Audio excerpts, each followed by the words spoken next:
Hello, everyone, and welcome to the Jeffrey Epstein Show. I'm your host, Bobbycapucci, and this is a morning update. Hey, what's going on, everybody? So usually we use our morning updates to recap the Jeffrey Epstein news that broke overnight. There's not much of that today. So what I did is I went back into my stash spot and I yanked an article that I had on standby for just this occasion.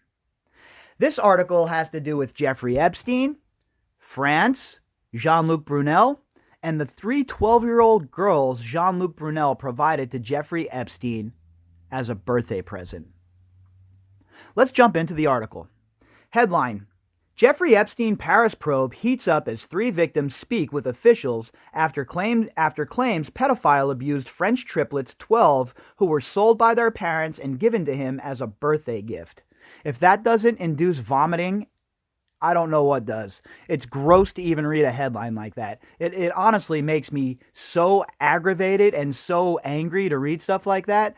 I have to take a minute and calm myself down, because there is no place on this planet where a man should be providing someone with three women of any age, never mind 12-year-old girls, as a present.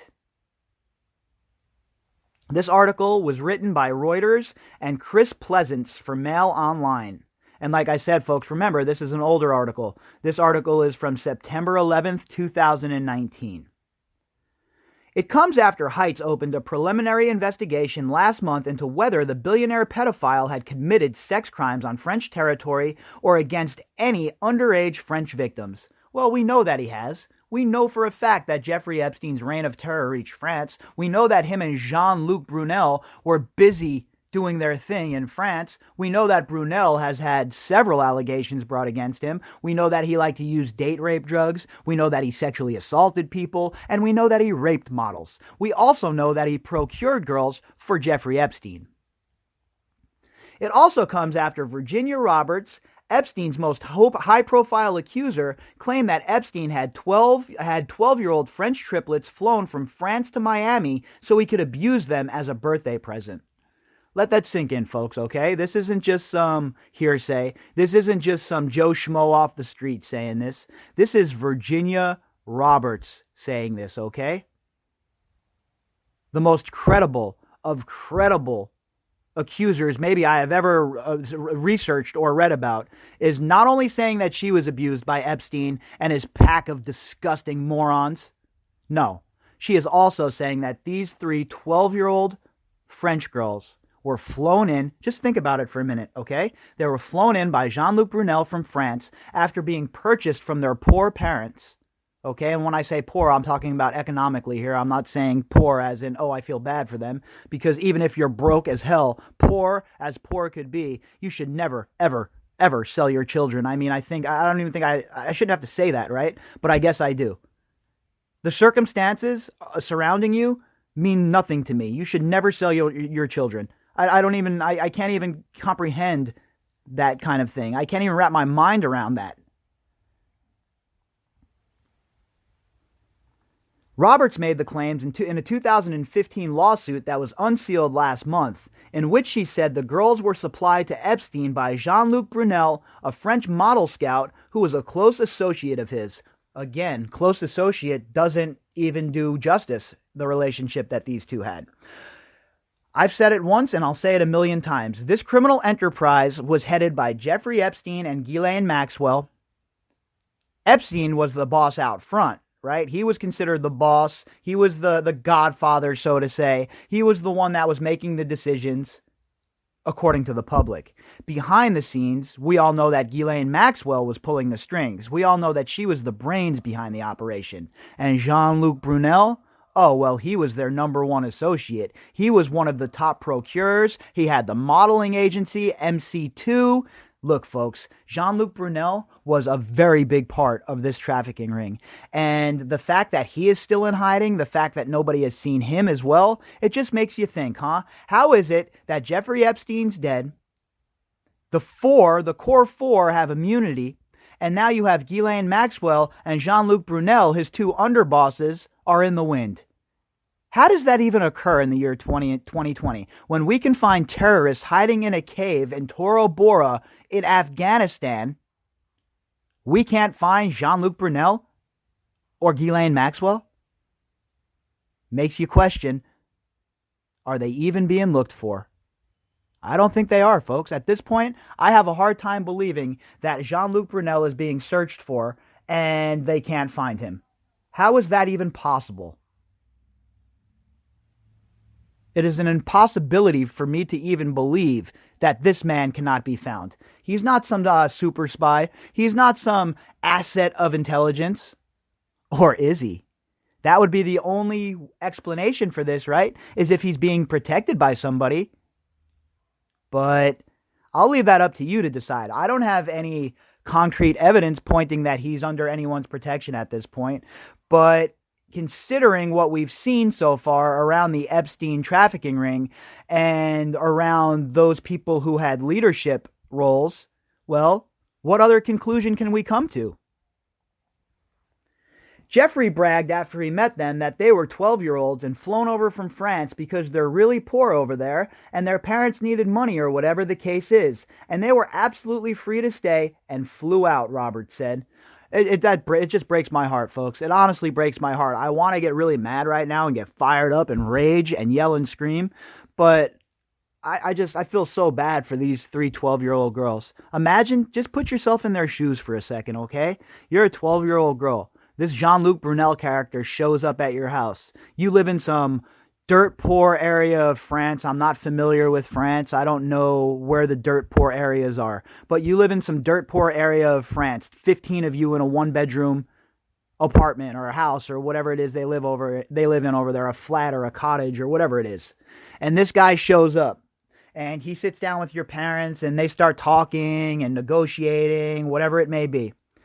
Your parents bring you out for inspection like you're a horse or a cow or something. This guy's inspecting you, whatever he does, checking teeth. I have no idea what the process is. Does his inspection, says, "All right, this is perfect. I'm gonna take these kids. I'll buy them from you." Buys them from their parents, packs them up on a plane, and ships them over to Jeffrey Epstein. Now imagine what was going through these 12-year-old girls' mind this whole entire time. Think about it for a minute.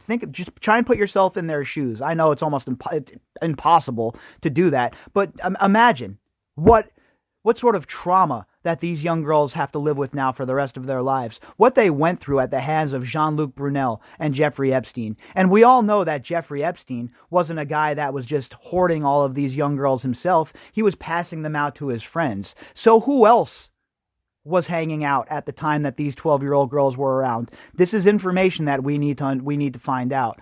And I think that we need to know who else was around when these 12-year-old girls were brought to Jeffrey Epstein, because anybody that was there at the time needs to be subpoenaed right away. It's not even, it's a rush at this point. Stat.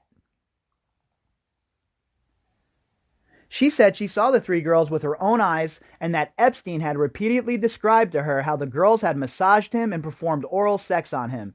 They were flown back to France the next day. Yo, this is disgusting.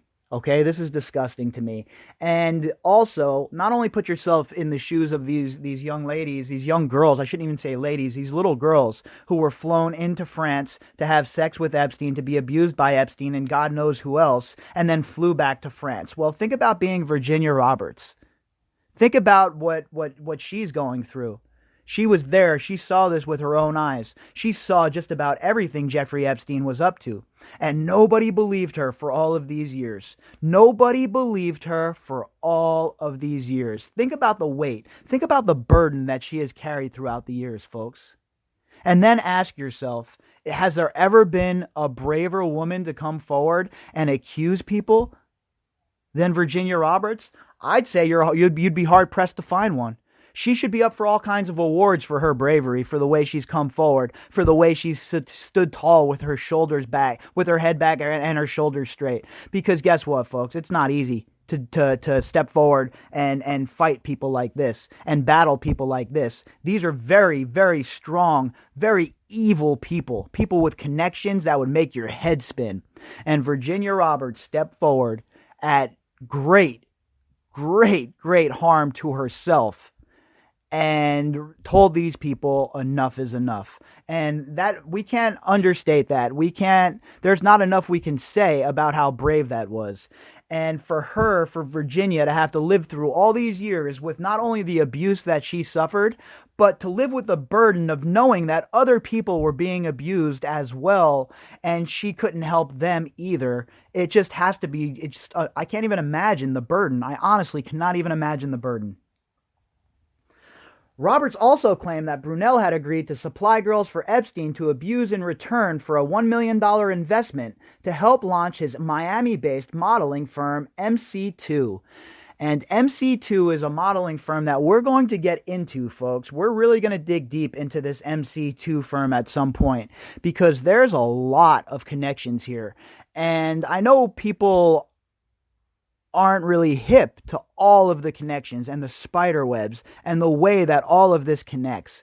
And we're going to try and make heads or tails of it throughout this whole entire lockdown that everybody's on. We have plenty of time now to do that. So I'm going to try and make heads of tails of all of it and make the connections, because it's very important that we see it. It's very important that we add it here to the catalog and that we follow up on this situation in particular with Jean-Luc Brunel, because it's like he's fallen out of the public view at this point. There's no more talk about him in the media. There's no more talk about him, even in some of the independent media. There's no stories about Jean-Luc Brunel. So we're going to change that. We're going to do a full court press on Jean-Luc Brunel here, as well as the Core 4, over the next couple of weeks. And maybe even one article a day about Jean-Luc Brunel until we've exhausted all the articles that there are to read. Because this man needs to be put on blast, this man needs to be brought to justice, and this man needs to be held accountable for what he has done. It is not clear whether the three people who have come forward to French prosecutors and the triplets are one and the same. I hope they are. French lawyers are now appealing for more potential victims to come forward. If you're listening to the podcast and you're in France, and I know that some of you are, I think it's roughly around 2.5% of the audience is based in France, and you know somebody who has been affected by Jeffrey Epstein, or you are somebody who has been assaulted by Jeffrey Epstein, please come forward. This is the time. This is the time for you to come forward and go on record. This is the time for you to help bring down these dirty sons of bitches who did these dastardly things to you. And you're not alone. You are not alone. It's not just me who's out here talking about having your back and standing shoulder to shoulder with you. There are thousands and hundreds of thousands of people that feel the same way. And if you're somebody who has been affected by Jeffrey Epstein in France, please come forward and tell your story, because the more information and the more allegations that are brought forward, the quicker we're going to be able to bring somebody like Jean-Luc Brunel under heel and get him arrested. Because this man, he's still running around right now. Nobody even knows where he is. What's he up to? What exactly is this man up to? Nobody knows. And I find it uncomfortable and disgusting to think that this man is still running around free. Epstein was arrested on July 6th in New Jersey after his private jet landed on a flight from Paris, where he had a residence on Avenue Foch, one of the French capital's most exclusive addresses. He pleaded not guilty to U.S. charges of sex trafficking involving dozens of underage girls as young as 14. Epstein died on August 10th in his jail cell in Manhattan at the age of 66. An autopsy report concluded he hanged himself. Debatable at best. Lawyers who represented Epstein in his U.S. criminal case could not immediately be reached for comment on the French move. A spokesman for federal prosecutors in Manhattan declined to comment on the French investigation. Of course they did. Investigators in New York don't want to comment on anything except for putting Andrew on blast in public for some odd reason. Look, I get it. I understand the strategy of all of that. But we need these investigators in New York, Berman specifically, to be more hands-on, to be more proactive, to be more productive. They set up task force. They'll set up a whole entire task force to go after prostitution rings and go after suspected trafficking operations, right? And perfect. I love that. I want more of that. But we have a trafficking ring right here, right in our face, right for everyone to see exactly what it was and what it is. And these guys are dragging their feet. These guys aren't going hard, arresting people, raiding houses, kicking in doors, SWAT teaming people. How is that even possible that this isn't occurring? With all of the evidence that's been presented, with all of the evidence that just the public evidence, folks, I'm talking about, not even the things that we aren't even privy to, all of the redacted stuff, etc., etc. Just the public evidence is enough to convict these people. Think about it for a minute. If you were sitting on a jury and all of this evidence was presented to you, which way would you vote? Which way would you go when it came time to drop the charges on them? I know I'd be voting guilty. There's no doubt about it. And that's coming from somebody who came into this with open eyes. I didn't come into this with an agenda, folks. I had zero agenda when I first started covering this case. I started covering this because of government corruption. I had no dog in the fight. I didn't know one way or the other if Virginia Roberts was credible or not, or if any of the other survivors were credible or not. I knew that Jeffrey Epstein was a scumbag. There was no doubt about that. But I wasn't sure one way or the other where I was going to fall when I started researching this until I started looking at all of the evidence. And once you see all of the evidence, it's very apparent that not only was Jeffrey Epstein involved in this, we know that, but he was being protected from on high. And we've seen it over and over again. We've seen it unfold right before our eyes on this very podcast as we've read article after article and put the puzzle pieces together. The French prosecutor's office gave no details about any possible charges against Epstein. The investigation was announced on August 23rd, 4 days after court papers containing Roberts' allegations were unsealed in the U.S. On August 22nd, the French arm of the abuse charity Innocence in Danger revealed it had received 10 reports of abuse by Epstein in France after issuing its own appeal. That's awesome. So again, if you're somebody who's in France and you're scared and you don't want to come forward and you've been affected by these disgusting morons, you can contact the abuse charity Innocence in Danger in France. It seems to be a charity there that deals with abuse survivors and people who have been affected by people like Epstein and Brunel. They've had several people, 10 reports of abuse by Epstein in France. So if you're looking for somebody to reach out to, you could reach out to them as well. But I implore you, do not let this go unchecked. Do not let these people get away with it anymore. You are not alone. Earlier this week, a 46-year-old Dutch former model accused Brunel of drugging and raping her at his Paris apartment in 1990 when she had just turned 18. And that's what I was talking about earlier, about him using drugs to rape girls as well. This has been a known ploy of Jean-Luc Brunel. This is his MO. Many girls have come forward and said this. So this isn't like a new thing. This isn't something that the French police should be shocked about. People have been talking about this for a very long time in France. And just like in America, just like in London, nobody took it seriously. What is wrong with the Western world at this point? How long are we going to let people like Jean-Luc Brunel and Jeffrey Epstein get away with abusing people, right? The most I don't even know what to say at this point about it, folks. It's literally the most prolific trafficking ring ever thrown in front of our faces. And they were able to get away with it for years and years and years and years because governments in places like France and America and England just looked the other way, turn the other cheek, all because intelligence was involved. Think about that for a minute. Think about how ghastly that is, how devious that is, how gross the five eyes of intelligence of the Western world are. There's zero oversight.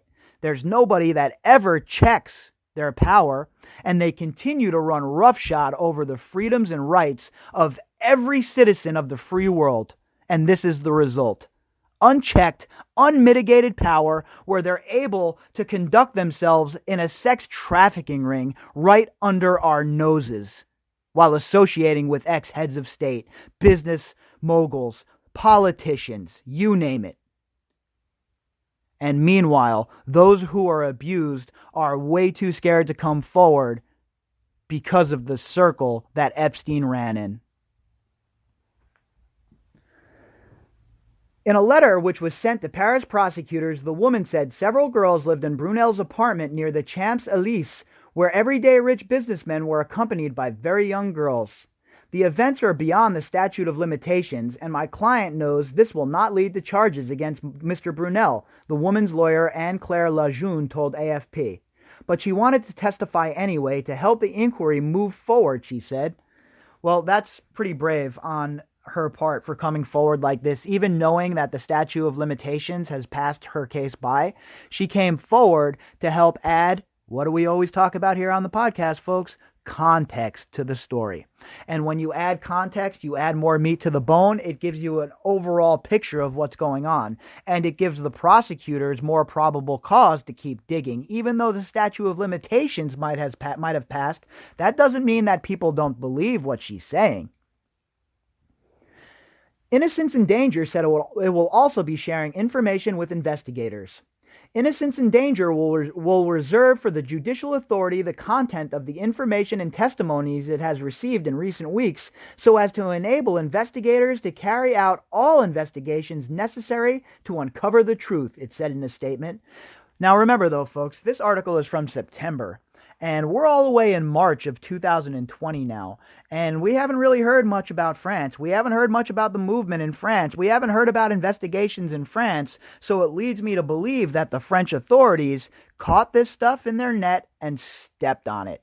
They have no desire to overturn these rocks in France. They have no desire to shake these trees in France. They have no desire for justice in France. Epstein's death at the federal jail triggered multiple investigations. It prompted U.S. Attorney General William Barr to criticize serious irregularities at the facility and to remove the acting chief of the Federal Bureau of Prisons. Barr has said that the criminal investigation into any possible co-conspirators of Epstein would continue. Earlier this month, French Gender Equality Minister Marlene Schiappa had called on authorities to open an investigation. Well, I guess the authorities really didn't take her too seriously, huh? Because we have not heard of any movement from France. We heard a little bit, they opened an investigation, they're looking into this, blah, blah, blah, blah, blah, but yet no movement still. I mean, at least in America, we've had Jeffrey Berman come out and talk about this a little bit. At least in London, we see Prince Andrew on the run. But what's going on in France, folks? What is going on in France? Epstein, a registered sex offender who once socialized with President Donald Trump and former President Bill Clinton, pleaded guilty in 2008 to Florida state charges of unlawfully paying a teenage girl for sex. He was sentenced to 13 months in a county jail, a deal widely criticized as too lenient. Yeah, you think too lenient is an understatement. But folks, the real crux of the situation, the real meat and potatoes of today's topic is Jean-Luc Brunel. And we're going to be going hard against him for the next week or so. I think it's time that we read an article a day about Jean-Luc Brunel. And just, I want everybody to be completely aware of the scumbag that he is, of the piece of trash that he is, and the role that he played in helping all of these girls be abused by Jeffrey Epstein. There's nowhere left to hide. There's no corners left to hide in. There's no more holes left to skulk in. The party is over for these people, folks. Do you know why? I think you all know why. 2020, this is the year that the predator turns into the prey. And we're going to make sure of that here on the Jeffrey Epstein podcast. All right, everyone, if you'd like to contact me, you can do that at bobbycapucci@protonmail.com. That's BOBBYCAPUCCI@protonmail.com. You can also find me on Twitter at BOBBY_CAPUCCI. And for those of you who have donated to the GoFundMe in the last few days, wow, that's pretty awesome, folks. I mean, I'm not even mentioning the GoFundMe on here anymore because I understand how, times are rough for everybody. So, I appreciate it for sure. Definitely people that are donating that have donated lately. That's awesome. Thank you so much. But to everybody else listening to the podcast, man, we're all in a tough spot right here. So I just, I hope everybody is taking this time to maybe reflect a little bit on what's important to them, because I know that's how I'm spending my time. I'm definitely reflecting on what's important to me. I'm trying to center myself and, use this time as productively as possible. So I hope that everybody out there is using their time productively as well. And just remember, folks, this too shall pass, right? It's no time for panic. It's not time for everybody to freak out or be nasty to each other or anything like that. It's time for everybody to come together as one and realize we're all in this shit together. Every corner of the world is dealing with this right now. And we just have to, at the end of the day, I know we're frustrated. I know we all want to lash out. We all want to look for somebody to blame, but we can't do that. We can't do that. We have to be good to each other, folks. We have to make sure we're there for each other. We have to make sure we're there for the elderly in our communities. We have to make sure we're there for those who are have compromised immune systems. And we just have to, we just have to get through this. Like anything else in our lives, we just have to buckle down. And I know it's boring. I know that, the prospect of sitting at home for 30 days is daunting. But the good thing is, for most of the people in the U.S. anyway, who are stuck on this lockdown status like we are in Las Vegas now, you can still get out to the mountains. You can still go hiking. You could still go to the park. Just maintain your 6 feet of distance. Be smart. And I know a lot of people are talking about, oh, you shouldn't wear a mask, blah, blah, blah. I am not one of those people. I believe that a mask is a good idea. I don't believe that you should be hoarding masks or anything like that, but I believe that a mask of some sort, a bandana, anything, is a better idea than having no mask when you're out in public, because you don't want to catch a full viral load. And we're going to go into this on the new podcast on Sunday. We're going to talk about viral loads and what that means and how that is significant when it comes to catching a virus such as COVID-19. So we're going to discuss that more at length, obviously, on the new podcast. But if you can get out right now, if you can get out and go do a walk around your neighborhood, whatever it may be, I highly suggest that you do that. Try not to stay cooped up in the house if you can avoid it, but just be smart, right? You don't want to go into places with a lot of people. You don't want to, be coughed on or anything like that. But at the same time, please make sure you're taking care of not only your mental health, but your physical health. And if anybody has any questions about dieting or exercises that they can do while they're at home, well, you came to the right place. My girlfriend, my amazing girlfriend, happens to be a personal trainer, and she will gladly help out if anybody has any dietary restrictions that they're trying to keep to, or if they need help meal prepping or anything like that. Just reach out to us, and Carrie will be more than happy to help. And maybe I'll even have her pop on to the podcast and give some suggestions at some point, considering she's out of work as well. What the heck, even her personal training job is on pause for now. The good thing is she's able to do that from home via the internet, so she'll be teaching classes like that. But if anybody has any questions in regard to their health and their fitness, Carrie can definitely help you with that. So, like I said, I'm here if anybody has anything they want to talk about. It doesn't even have to be Epstein related at this point, folks. If you want to send me an email, you have concerns, you just need somebody to talk to, I'm here. All I can say is that I'm here for the audience. I'm here for my listeners. I know that this is a rough time. I'm going to try and provide as much content as I can to see you folks through it, do my small little part of keeping you entertained.